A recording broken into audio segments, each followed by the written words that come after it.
Hi guys, welcome to shruthiskitchendubai. நம்ம இன்னைக்கு என்னோட லஞ்ச் ரொட்டீன் தான் பார்க்க போறோம். என்னோட லஞ்சுக்கு இன்னைக்கு நான் எடுத்துக்கினது சாதம், பீன் சாம்பார், வெண்டைக்காய் பொரியல், கேபேஜ் 65 மாதிரி செஞ்சிருந்தேன். ரொம்ப நல்லா இருந்துச்சு. அப்பளம், பாயாசம் இது எல்லாத்தையுமே 1.5 ஹவர்ஸ்ல மேக்ஸிமம் முடிச்சிட்டேன். எவ்வளோ குவிக்காக முடித்தேன், எப்படி டைம் மேனேஜ் பண்ணேன் அப்படின்றத டீட்டெயில்டா இந்த வீடியோக்குள்ள போய் நம்ம பார்க்கலாம். Without any more delay, let's go to the video.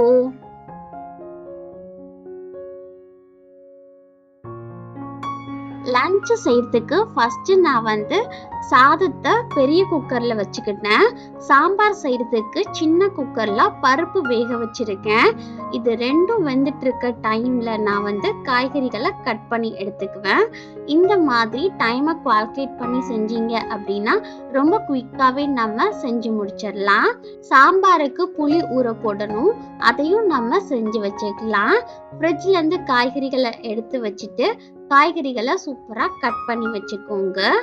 இந்த ப்ரீ ப்ராசஸ் ஒர்க் எல்லாமே நம்ம சாம்பாருக்கான பருப்பு வேக வைக்கும் போதே செஞ்சு முடிச்சிடலாம். பருப்பு வெந்தக்கப்புறம் குக்கரை அப்படியே தனியா எடுத்து வச்சுட்டு ஒரு கடாயில நம்ம தாளிக்க வேண்டியதெல்லாம் ஆட் பண்ணி சாம்பார் செய்ய ஆரம்பிச்சிடலாம். கடைசியா இது செஞ்சு முடிக்கும் போது குக்கர் ப்ரெஷர் ரிலீஸ் ஆயிரும். அந்த டைம்ல நம்ம ரெண்டையும் ஆட் பண்ணி சூப்பரா ஒன்று சேர்த்து சாம்பார் ரெடி பண்ணிடலாம். பீன் சாம்பார்ல வெங்காயம் தக்காளி இல்லாம புளி மட்டும் கொஞ்சம் அதிகமா சேர்த்து எப்படி சாம்பார் செய்யணும் அப்படின்னு ஆல்ரெடி வீடியோ போட்டிருக்கேன். அந்த வீடியோட லிங்கை மேல இருக்கிற ஐகார்ட்ல கொடுக்குறேன், கிளிக் பண்ணி செக் பண்ணி பாருங்க. வெங்காயம் தக்காளி இல்லாமலும் சூப்பரா செய்யலாம், ரொம்ப நல்லா டேஸ்டா இருக்கும். ட்ரை பண்ணி பாருங்க. சாம்பார் ரெடி ஆயிட்டு இருக்கும் போதே சைட் பை சைடு வெண்டைக்காய் பொரியலுக்கு வெண்டைக்காயை நல்லா குட்டி குட்டியா கட் பண்ணி எடுத்துக்கிட்டேன். சாதம் ரெடி ஆனதுக்கு அப்புறம் குக்கரை சேஞ்ச் பண்ணி வச்சுட்டு வெண்டைக்காய் பொரியலும் செஞ்சுட்டேன். ரொம்ப சூப்பரா நல்லா கிறிஸ்பியா இருக்கும். வெண்டைக்காய் பொரியல் எப்படி செய்யணும் அப்படின்னு ஆல்ரெடி வீடியோ போட்டிருக்கேன். அந்த வீடியோட லிங்கை மேல இருக்கிற ஐகார்ட்ல கொடுக்குறேன், கிளிக் பண்ணி செக் பண்ணி பாருங்க. நம்மளோட சாம்பாருக்கு விசில்லாம் போய் சூப்பரா ரெடி ஆயிருச்சு. ஓபன் பண்ணி பார்க்கலாம். சாம்பாருக்கு ஃபைனல் டச்லாம் கொடுத்து சாம்பார் ரெடி ஆயிருச்சு. இதை அப்படியே வேற ஒரு பாத்திரத்துக்கு ஷிஃப்ட் பண்ணி வச்சுக்கோங்க. நெக்ஸ்ட் இது ரெண்டும் ரெடி ஆயிட்டு இருக்கும் போதே சைட் பை சைடு கேபேஜை 65 மாதிரி போறதுக்கு ரெடி பண்ணி வச்சிருக்கேன். மசாலாலாம் ஆட் பண்ணி இதை இப்போ டீப் ஃப்ரை பண்ணி எடுத்துக்கலாம். ஸ்ருதிகாக்கு இந்த கேபேஜ் 65 ரொம்ப பிடிக்கும், ரொம்ப நல்லா டேஸ்டா இருக்கும். முட்டைக்கோஸ் சாப்பிடாத குழந்தைங்களுக்கு இந்த மாதிரி முட்டைக்கோஸ்ல செஞ்சு கொடுங்க, எல்லா குழந்தைங்களுமே நல்லா விரும்பி சாப்பிடுவாங்க.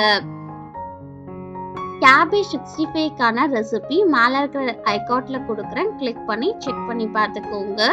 ஸ்ருதிகாக்கு பேட் அப்பளம் வேணும்னு கேட்டிருந்தா அவளுக்காக ஸ்பெஷலா பேட் அப்பளமும் பொரிச்சு எடுத்துக்கிட்டேன்.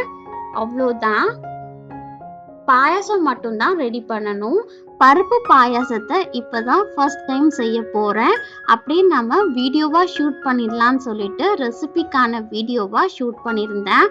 அதை ஆல்ரெடி அப்லோட் பண்ணிட்டேன். அந்த வீடியோட லிங்கை மேல இருக்கிற ஐகார்ட்ல கொடுக்குறேன், கிளிக் பண்ணி செக் பண்ணி பாருங்க. பருப்பு பாயாசம் அல்டிமேட் டேஸ்டா இருந்துச்சு, கண்டிப்பா ட்ரை பண்ணி பாருங்க. எல்லாமே 1.5 ஹவர்ஸ்ல செஞ்சு முடிச்சாச்சு. இப்போ நம்ம சர்வ் பண்ணலாம்.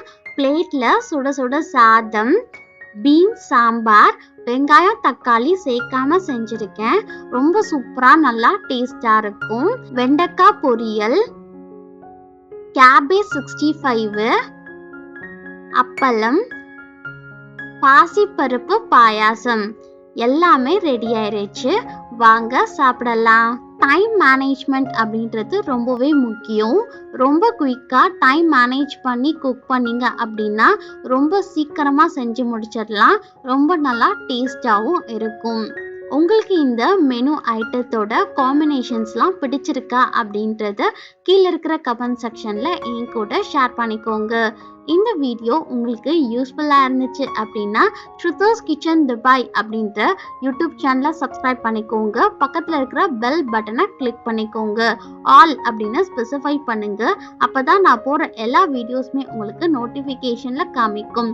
மறக்காம லைக், ஷேர் அண்ட் கமெண்ட் பண்ணுங்க. Bye guys. Ish you all.